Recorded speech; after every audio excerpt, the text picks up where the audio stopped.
Digital जगातील कर्माचे वर्तुळ. तुम्ही कधी कोणाच्या कष्टाचे श्रेय स्वतःच्या नावावर घेतले आहे का?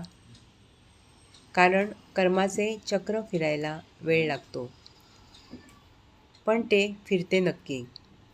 आजची ही कथा दाखवून देईल की आधुनिक कॉर्पोरेट जगातही कर्माचा नियम तितकाच अट्टळ आहे. पुण्यात राहुल नावाचा एक तरुण राहत होता. तो एका मोठ्या IT कंपनीत प्रोजेक्ट मॅनेजर म्हणून काम करत होता. राहुल बुद्धिमान होता, पण त्याच्यात एक मोठी कमतरता होती. स्वतःला पुढे नेण्यासाठी इतरांना मागे पाडण्यात त्याला काहीच चुकीचे वाटत नव्हते. त्याच्याच टीममध्ये अमित नावाचा एक प्रामाणिक, शांत आणि मेहनती कर्मचारी होता. एका मोठ्या क्लायंटसाठी अमितने अनेक रात्री जागून उत्कृष्ट सॉफ्टवेअर तयार केले. तो प्रोजेक्ट कंपनीसाठी अत्यंत महत्त्वाचा होता. अमितने सर्व काम राहुलकडे सुपूर्द केले. प्रोजेक्ट पाहताच राहुलच्या लक्षात आले की या कामामुळे मोठे कौतुक आणि बढती मिळू शकते.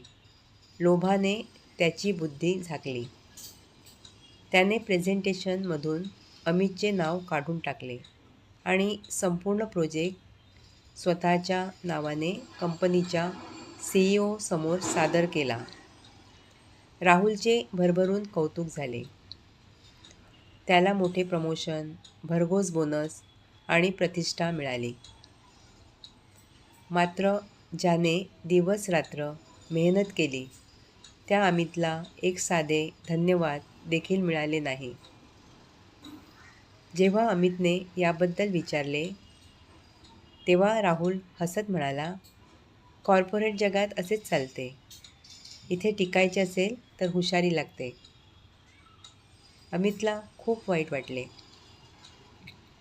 पण त्याने वाद घातला नाही. तो शांतपणे ती कंपनी सोडून एका छोट्या स्टार्टअपमध्ये काम करू लागला. काळ पुढे सरकत गेला. राहुल आता मोठ्या पदावर पोहोचला होता. पण एक दिवस ऑफिसला जात असताना त्याच्या गाडीचा गंभीर अपघात झाला. त्याच्या पायाला गंभीर दुखापत झाली.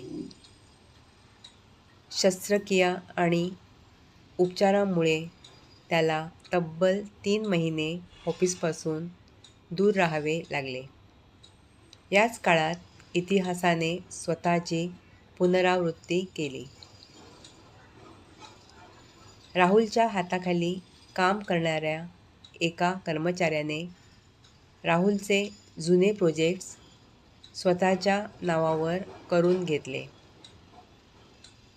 उलट राहुलवरच काम व्यवस्थित न केल्याचा आरोप करण्यात आला. व्यवस्थापनाने कोणतीही पूर्वसूचना न देता राहुलला नोकरीवरून काढून टाकले.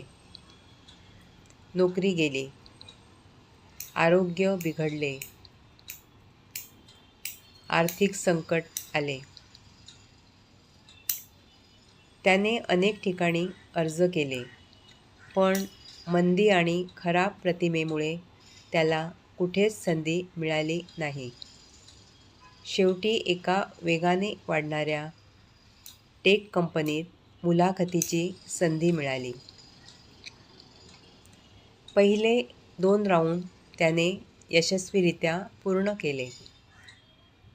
अंतिम मुलाखतीसाठी त्याला कंपनीच्या CEOच्या केबिनमध्ये पाठवण्यात आले. राहुलने दरवाजा उघडला आणि समोरचे दृश्य पाहून तो स्तब्ध झाला. CEOच्या खुर्चीवर बसलेला माणूस दुसरा कोणी नसून अमित होता. स्वतःच्या प्रामाणिकपणा, मेहनत आणि गुणवत्तेच्या जोरावर अमितने यशस्वी स्टार्टअप उभारली होती. राहुलला वाटले,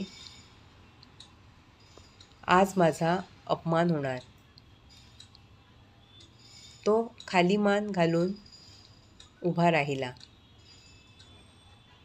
मात्र अमितने हसून त्याला बसायला सांगितले. त्याला पाणी दिले आणि शांतपणे एक ऑफर लेटर त्याच्या हातात ठेवले. राहुल आश्चर्यचकित झाला.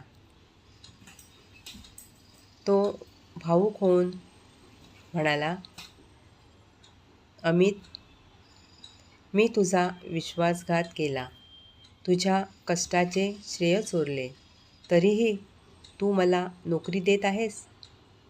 अमित शांतपणे हसला आणि म्हणाला, राहुल, तू जे केलेस ते तुझे कर्म होते. त्याचे फळ तुला मिळाले. आज मी जे करत आहे ते माझे कर्म आहे. जर मी आज बदला घेतला तर माझ्यात आणि तुझ्यात फरक काय राहील?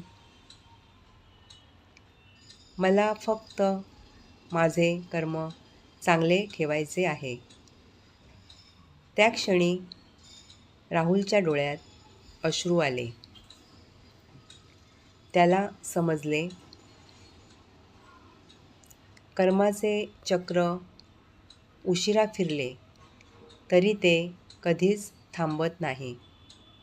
आजही आधुनिक आणि डिजिटल जगात कर्माचा नियम बदललेला नाही. आपण इतरांशी जसे वागतो तसेच आयुष्य एखाद्या दिवशी वेगळ्या रूपात आपल्यासमोर परत आणते.